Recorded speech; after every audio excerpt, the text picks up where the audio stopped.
I've hauled freight through deserts that shimmered like mirages and plains so flat they felt endless. I've driven hurricanes and blizzards, brake fires and tire blowouts. None of that prepared me for the switchback pass. It was just after midnight when I started the climb. The GPS lost signal 10 miles back. No bars on my phone. Just the low amber glow of the dash and the steady rumble of my diesel pulling 30,000 pounds of refrigerated produce up a ribbon of ice and rock. The road narrowed as it rose. Guardrails gave way to nothing. Every turn was a blind switchback that dropped off into black air. Snow squeaked under the tires. The wind came in through the door seals like fingers of glass. I turned the heater up.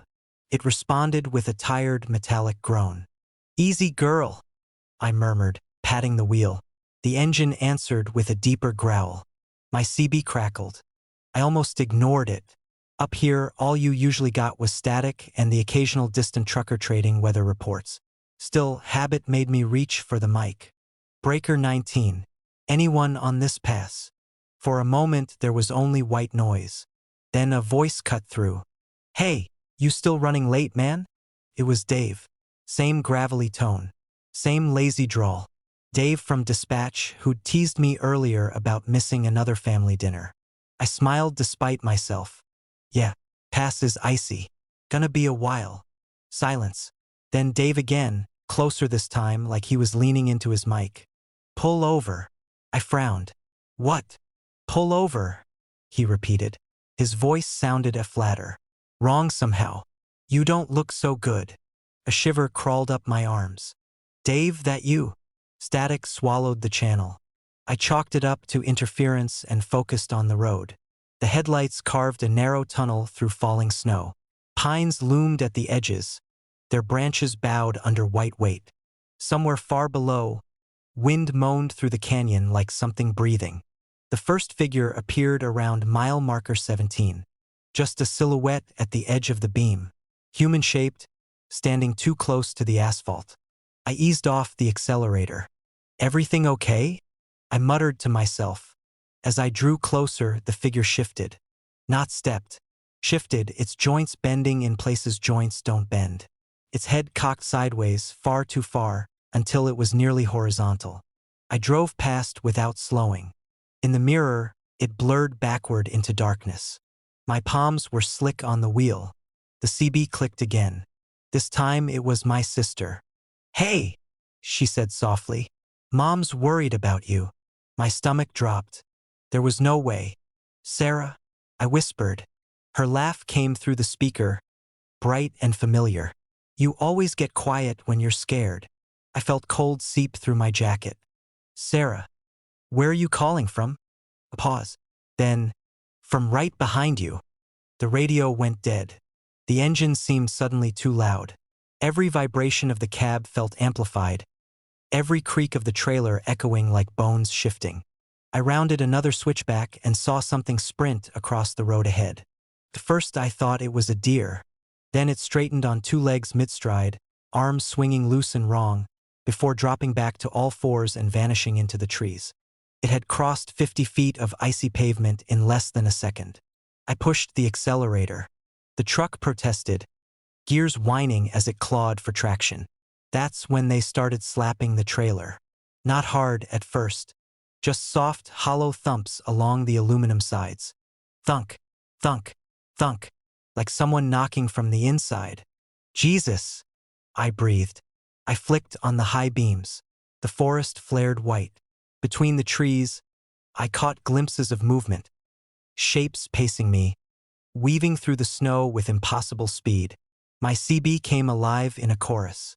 Dave, Sarah, my old driving partner Mike, even my own voice, distorted and overlapping. "Pull over. Your brakes are smoking. You're tired. You left something back there." Their words layered over each other. A swarm of familiar tones saying unfamiliar things. Then I heard my mother. Her voice was perfect. "Honey," she said gently, "it's okay. I'm right here." Up ahead, in the wash of my headlights, a pale figure stood in the road. She looked just like her. Same coat she wore every winter. Same silver hair tucked behind her ears. She lifted a hand and waved me down. My throat closed. I knew, logically, that my mother was 3 states away and asleep in her own bed. Logic doesn't mean much at 2 in the morning on an icy mountain pass with voices in your head and shadows running beside your rig. She stepped closer. Her smile was too wide. Her eyes reflected the headlights like an animal's.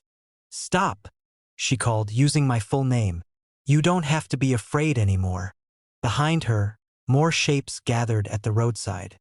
Some stood upright, some crouched low. One unfolded itself from the ditch in a way that made my skin crawl, limbs popping into place like it was assembling itself. The road narrowed into a cliffside curve. To my right, nothing but open drop. To my left, sheer rock. They began to run. They kept pace with me at 40 miles an hour, feet striking ice without slipping, hands dragging along the trailer. One leapt and caught the step beneath my door. The cab lurched as its weight hit. I didn't look down. Couldn't. The CB erupted in my own voice, pleading. "Let us in." The creature on the step started pounding on the door. Each impact boomed through the cab. The metal frame groaned.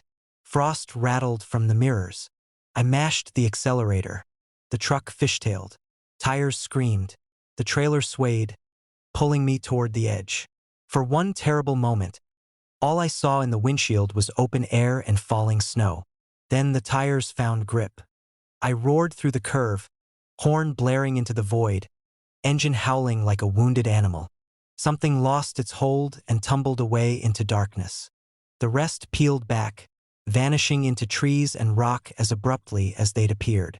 I didn't slow down until the grade eased and the road widened again. I drove until the first hint of dawn bled into the sky and the mountains fell behind me. I didn't stop. Not for fuel. Not for coffee. Not to check the trailer. When I finally pulled into my driveway that afternoon, my hands were still shaking. I told myself it was exhaustion, altitude, stress. That night, I lay in my own bed, listening to the familiar sounds of my house settling. The refrigerator hummed. Pipes clicked. Somewhere outside, a dog barked. My phone buzzed on the nightstand. A text from an unknown number. "You forgot something on the mountain." Before I could block it, the CB radio I'd left in the truck, parked in the driveway, crackled faintly through the open garage. And in the quiet between the sounds of my home, I heard my own voice drifting down the hall, calling my name from the dark. They warned him at the gas station. 3 pumps, 1 flickering fluorescent light, and a woman with tired eyes sliding a paper cup of coffee across the counter. She asked where he was headed, and when he told her, Gray Haven, the mountain town tucked beyond the pass, her mouth tightened. "Watch mile marker 13, she said. "If it's dark when you get there, don't stop. Don't slow down. Don't open anything." Evan Cole had been driving trucks for 27 years. He'd hauled steel through hailstorms and livestock through heat waves. He'd learned that every town had its stories, and every lonely road collected rumors. He thanked her, paid, and climbed back into his cab. The climb began gentle, the road winding upward through pines dusted with old snow. His headlights cut twin tunnels through the dark. The engine's rumble was steady and familiar, a living thing beneath his boots. The trailer behind him carried generators, medical supplies, and crates of dry food, winter relief for a town that got cut off every year. He'd make it before morning. He always did. The fog rolled in just past mile 10. Not the thin kind that drifts in ribbons across the asphalt. This was dense, heavy, swallowing sound, pressed against the windshield like something curious. Evan slowed, flipped on his fog lights, and leaned forward in his seat. The GPS blinked. Then it recalculated. Then it went blank. He frowned and tapped the screen. The map reappeared, the road reduced to a single pale line that pulsed like a heartbeat. "Don't start," he muttered. Mile marker 12 slid by, a reflective green sign swallowed almost immediately by the mist. The temperature dropped. He felt it in his knuckles. By the time he reached 13, the world had shrunk to the length of his headlights. The marker itself stood crooked, half buried in gravel and weeds. Someone had scratched at the paint. For a moment, Evan thought he saw fingerprints in the grime. He drove on. That's when the man appeared in the road. Evan hit the brakes out of reflex. Tires hissed on damp asphalt. The figure stood dead center in his lane, backlit by fog, wearing a torn flannel shirt and jeans darkened with wet. His head hung at an angle that made Evan's stomach twist. Jesus! He swerved, heart hammering, guiding the truck around the man with inches to spare. In the side mirror, Evan caught a glimpse of the face. The eyes were wrong, too bright, reflecting light like an animal's. He straightened out, breath ragged, and kept going. 30 seconds later, the man stood in the road again.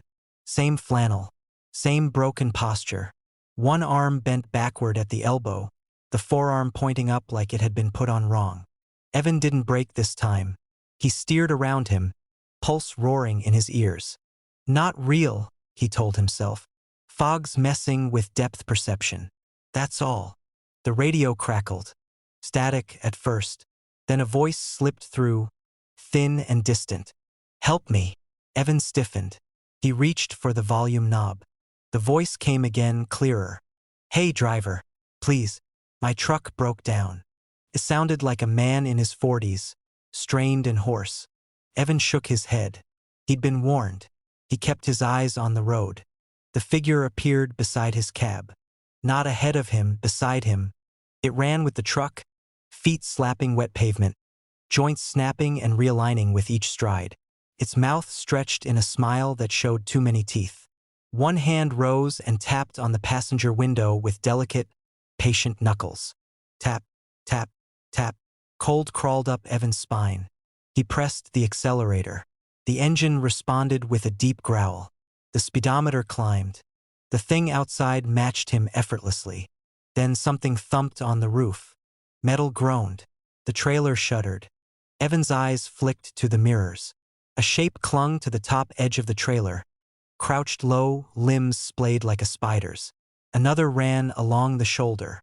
Another emerged from the fog ahead, unfolding itself from a posture that no human body could hold.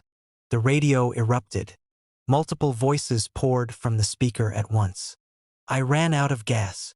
My kid's in the car. You remember me, right? They overlapped, argued, pleaded. Some sounded young, some old. One sounded exactly like Evan's former driving partner, Tom, who'd vanished 2 winters ago on this same route. Cole, Tom's voice said softly. You gotta stop, man. You missed the turn. The vents whispered, not air words, carried on breath that smelled faintly of rot and wet leaves. Evan locked his jaw and drove. The road began to repeat. He noticed it in small ways at first. The same fallen branch on the shoulder. The same rock split like a heart. Mile marker 13 appeared again, looming out of the fog, its scratched surface gleaming in his headlights. That's not possible, he said aloud. He passed it. 2 minutes later, he passed it again. The mountains seemed to tighten around him. The curves grew sharper. The fog pressed closer, swallowing even the treetops. Each loop brought the creatures nearer. Their shapes smoothed out, growing more symmetrical. Their voices improved. By the 3rd pass, they were using names. By the 4th, they were using memories. They tapped on the windows in rhythms Evan recognized from old truck stop songs. They scraped the doors with nails that sounded like ice picks on bone. They leaned close to the glass and mouthed words he couldn't hear, their faces rearranging themselves with wet, careful precision. One of them wore Tom's face now. Another had Evan's. Stop! His own voice begged from the radio. You're tired. Let us take over. He fishtailed through a curve, the trailer swaying. The cliff edge flashed white in his headlights. For one sickening second, he thought about letting the truck go, about ending it on his own terms. Then the road straightened, and there it was. Mile marker 13, standing directly in the center of the lane. Not beside it. In it. Evan slammed the brakes. The truck skidded to a halt inches from the post. Up close, he saw that the marker wasn't anchored to bedrock. It rose from something pale and curved, half buried beneath the asphalt. Something that looked like a spine. The fog thinned just enough for him to see what the mountain had been hiding. The trees around the road leaned inward, their roots tangled together like fingers. The ground bulged in places, as if something enormous were breathing beneath it. Shapes were embedded in the slopes, human outlines fused into stone and soil, faces frozen in silent screams. Old trucks rusted at odd angles among them, their cabs crushed inward, doors peeled open like petals. Mile marker 13 wasn't a point on the map. It was a mouth. The skinwalkers gathered in a loose circle around his rig. They stood upright now, shoulders squaring, movements slowing as they perfected their stolen forms. Their eyes tracked him with patient hunger. Tom stepped forward.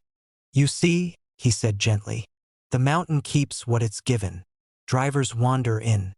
Drivers become part of it. We learn your voices, your habits, your roads."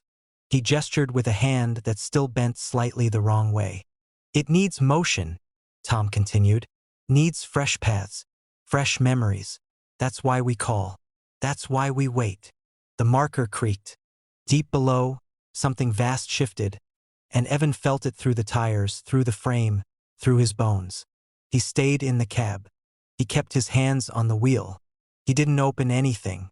The engine idled, trembling. Outside, the creatures smiled with borrowed mouths, and the mountain listened, ready to teach them another driver's name.